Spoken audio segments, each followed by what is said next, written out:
Porcine Deltacoronavirus, as I said, is an emerging virus in the United States. It was really first described by Dr. Yan Zhang out of the Ohio Diagnostic Lab. He first observed PCR negative samples from PED PCR negative samples from enteric cases that had pretty severe but not lethal, 100% lethal cases out of Ohio, and got to looking and found another virus. That happens to be Delta Corona. Okay, Delta Corona is not, is in this group of coronaviruses here. The alpha coronaviruses are the ones that we know and love for their uniform lethality in young pigs. Whether it's TGE or PED, they are really quite notable. This is a completely different group. Has not been described before in pigs as far as being a pathogen. Let me take that back. It was actually described in China, in the literature there. They've detected it in slaughterhouse samples and found that it was there, but they really didn't know exactly what it was doing. All right, obviously, this is one of the reportable coronaviruses, and it's not nearly as prominent as PED, but Delta Corona is a pathogen. It's out there. We've seen it in at least 22 states, and it's continuing to be reported even to this day. This is the positive states, the profile of Delta Corona positive states in the U.S. It's also been reported in Canada and other parts of North America. Wrong one. All right, so these are PED slides that I'm about to show, but the reason I'm showing them is because I've never seen more impactful slides than the ones that Matt took. And as you view these, think of Delta Corona, but it's not quite as bad. It just depends on the site that it hits. So we really notice it as a disease of nursing pigs. This is the most impactful picture I've ever seen as far as a disease and the effects. Obviously PED, but in the case of Delta Corona, the pickup truck is half full. That's significant.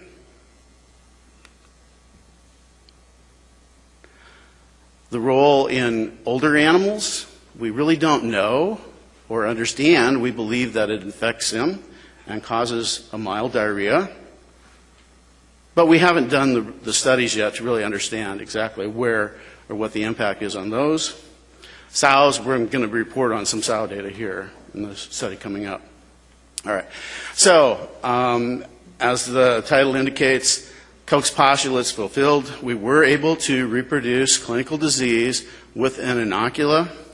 The study that the grant that was granted to us was to look at tissue localization, routes of virus shedding, duration of carriage, kinetics of antibody response, and then the potential for aerosol transmission.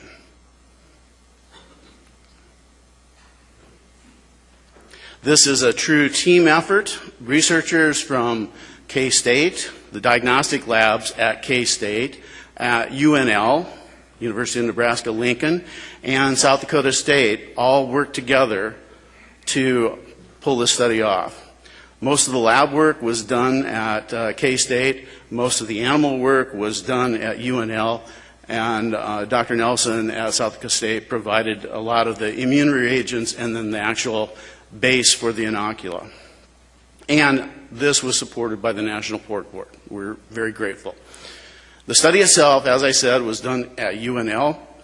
We did the sow inoculation, baby pig inoculation in farrowing crates. It's not a CDCD or a NOTO study. We targeted 10 sows and their litters. The various groups, the actual inoculated animals, Contact controls that were not inoculated but in the same pen, litter mates. We had groups where we had farrowing crates and their litters in the same room with a partition in between, basically a tarp in between. Same common air, but the tarp was there to prevent splatter back and forth.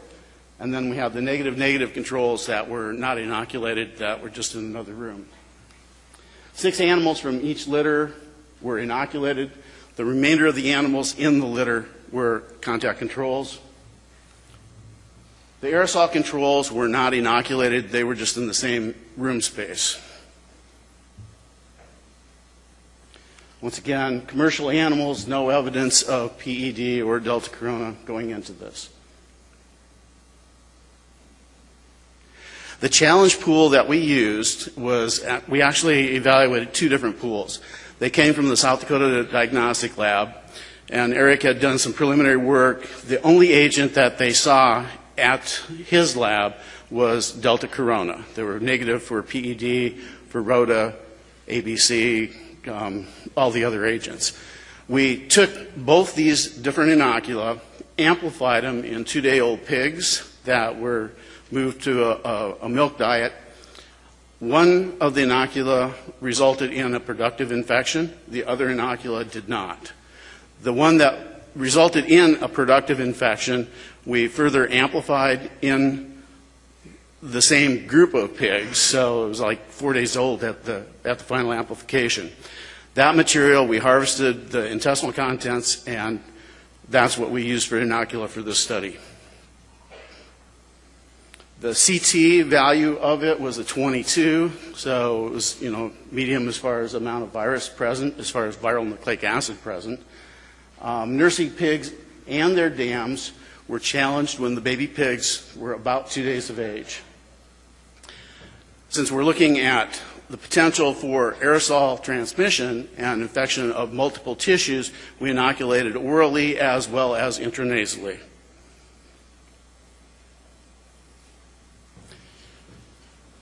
All right, so this was designed to be more of a pathogenesis type study. We don't know anything really about this virus, how it acts in pigs, so we sampled pretty heavily early in the study, days 1 through 7, daily samples. Pigs were being sacrificed. We looked at blood, nasal swabs, fecal swabs, sequential sacrifice, 3 animals at each of those days, so we could try to get a feel for what's going on. As the animals got older and were up and about, we also collected rope samples to see how that would be for a diagnostic sample. The study itself lasted until 42 days, so we could actually look at fall of virus and induction of antibody response and duration of detectable virus via these different routes. For the pathogenesis component of it, we took a lot of different tissues. This is the list of them. Serial section of the pigs, basically. Okay, some clinical results. We'll start off with the sows first. At about 2 days post-inoculation, soft feces was observed in the inoculated sows. They had a mild diarrhea at 3 days post-inoculation, and all sows were clinically normal 8 days post-inoculation. The aerosol control group is not necessarily totally aerosol control. We had one sow that was pretty wild, and she actually broke out of the farrowing crate and made nose-to-nose contact with an inoculated sow the very first day of the study. That sow and their litter broke 1 day ahead of the other sow that was a quote, aerosol or room control inoculated sow. So contact control or contact transmission happens very, very quickly. If they make nose contact, if they don't make nose contact, it does happen. It just takes a day longer. Those animals that were not inoculated but did get the virus horizontally showed clinical disease about 5 days post-inoculation, 4 or 5 days, and they resolved it by 8 days. It did not seem to be as severe. The negative stayed negative the whole time. Baby pigs. The first thing we saw in baby pigs was vomit. 2 days post-inoculation, the very first thing went in the morning, and some of the animals were vomiting. Later that day, they developed pretty severe diarrhea, dehydration, huddling under the fairing lamp or the heat lamps. 3 to 4 days post, well, actually the whole period. We had some animals die 2-3 days post-inoculation. Severe diarrhea, dehydration, gross histopath there, or gross pathology. Clinically, what did we see in these animals? 2 days post-inoculation is when we started to see soft to profuse diarrhea. It didn't hit them all at exactly the same time, but pretty darn close. Morbidity in all the animals and their contact with controls was 100%. Mortality was a little bit on the variable side, just depending. Some animals had 100% mortality, some animals had considerably less. The horizontal transmission controls, it seemed that the disease that we saw was not as severe, even though they all became infected, they all developed diarrhea, the mortality was less in that group.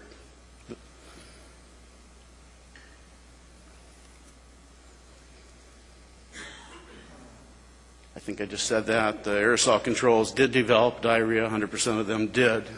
They didn't all die. All of the piglets that survived the infection became clinically normal about 12 days post-inoculation. The negative stayed clean the whole time. So, any guesses as to which of these two pigs is a negative versus one that experienced diarrhea?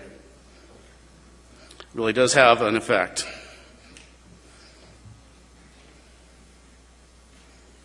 All right, some of the data, the PCR data. So we're looking at fecal swab data. Actually, the nasal swabs is very similar. We really don't see any virus shedding at 1 day post-inoculation. And that, to me, is really kind of surprising, especially when we look at nasal swabs, because we stuck 5 mils up their nose, and we didn't pick any up the next day. So that is kind of interesting. At 1 day post-inoculation, before they went clinical, we were able to pick up a lot of virus. Okay, just this graph basically is green is not very much virus. Actually, pure green is negative. CT is in the 40. Red, brick red, is a large amount of virus. CT is in between, the 12 to 15 range. And the oranges are somewhere in between. So it's just a nice visual way. And we can look at individual animals. The way this is set up is this is 1 day post-inoculation down to 42 days post-inoculation, and these are live animals that we actually collected samples from. So early on, we see a lot of virus. It diminishes over time, the amount being shed. By 8 days, actually not much is being shed. We could still pick some up around 14 days, but after that, it's pretty hard to find the virus. So it clears relatively quickly. And those are fecal swab samples. Okay, this is just a different representation of that same data. As I said, the group C animals, the aerosol control, the room controls is probably a better way of saying that. They showed up with the same pattern as the inoculated or the contact controls. It was just right shifted a little bit. And the negative stayed negative the whole time. Nasal swabs, basically the same pattern, just as there wasn't as much virus there. Okay, so this is some interesting data here. These are sacrificed animals. Once again, the brick red, that's a lot of virus being shed. The green is not very much, or negative. The orange and yellow colors in between is just degrees of virus not being as much as the brick red. Things that I would point out, these are day 0 samples, day 1 samples. down through day 14. And the thing I will point out first is blood or serum. We actually could pick up a viremia in these animals for the first, 4 days, 3 to 4 days post-inoculation. I thought that was rather interesting. And then if we look at the one-day animals, the animals that were sacrificed 1 day post-inoculation, this is before clinical disease is showing up. And these are some of the different tissues. I'll just concentrate on small intestine, cecum, and descending colon. And if we look at the small intestine first, that's a lot of virus being shed. CTs, 16, 18, 15, lots being shed. If we look at the cecum, not nearly as much. We're in the 20s now. But if we look at the descending colon, we're at the mid-30s to upper 30s. We nailed it as far as the time of infection. And it's just really, that's the point in time where the small intestine has been infected. It hasn't even cleared the rest of the animal. Once again, fecal swabs at day 1 were negative. So that should be some very interesting data when it comes to working up the histopathology and mechanisms of infection, cell types, etc. This is a continuation of the slide that I just showed. Same format. We're looking at, oops, how do I get it back? Thank you. So this is days 14 through 42. We're looking at different tissues where we might find the virus by PCR. And the thing that's striking here is we can find positive signals in the small intestine all the way out to day 42. We can also see positive PCR signals, and these are in the high 20s, low 30s, or mid 30s, in lymph nodes as well. Okay. Keep that in mind as we get into some of the immunohistochemistry. Yes. The question was at mesenteric lymph nodes, and yes is the answer.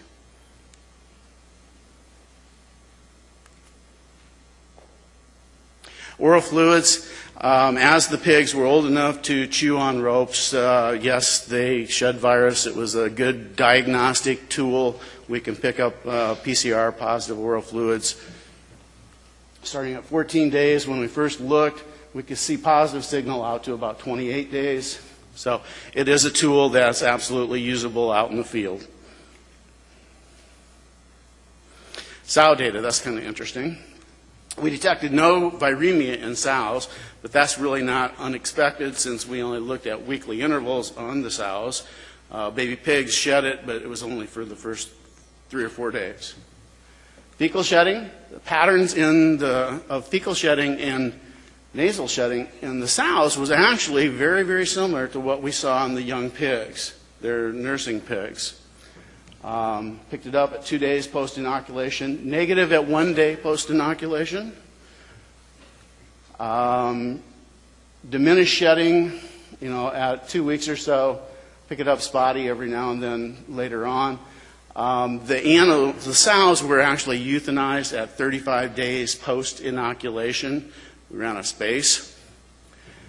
But when they posted them, the interesting trends that came through, and this is at day 35 tissue PCRs on the sows, we also are getting positive signals in lymph nodes and in the small intestine. Not in every animal, not overwhelming titers, but 29, 30, 27, 31.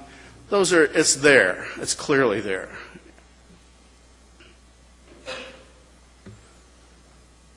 Histopath.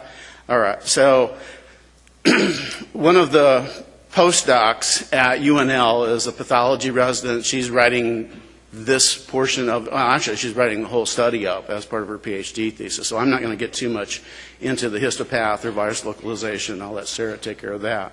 But the lesions that were observed were in the GI tract. The younger the animal, the more extensive the lesion. Delta corona was detected by immunohistochemistry in the villi of the small intestine. And the virus was not was not demonstrated in any other tissue other than the GI tract. I find that interesting because we saw a lot of signal in other tissues. All right. Histopath, H&E, the typical lesions of the small intestine, villus, fusion, blunting, etc. This is actually immunohistochemistry 1 day post-inoculation. Every cell, every villi, or every enterocyte is infected. Just an absolutely overwhelming infection. No surprise that they died, or a number of them died. Day 1, and okay, so one thing I really want to give Eric credit for, Eric Nelson, he developed the antibodies. These are polyclonal antibodies, rabbit anti-nucleoprotein, just excellent tools for doing diagnostic work. Gave them to us. It was very, very useful, and that's what we used to pick up higher magnification of infected enterocytes. And then these cell types here, this is 1 day post-inoculation. They're positive. They're virus infected. We really don't know what they are. That's going to be part of Sarah's job as she works on her PhD to determine what's going on here. This is very, very early in the infection. So, seroconversion. We're finding the assay is a little bit variable in our hands. Our senior technicians run it, get the same answer as other labs do.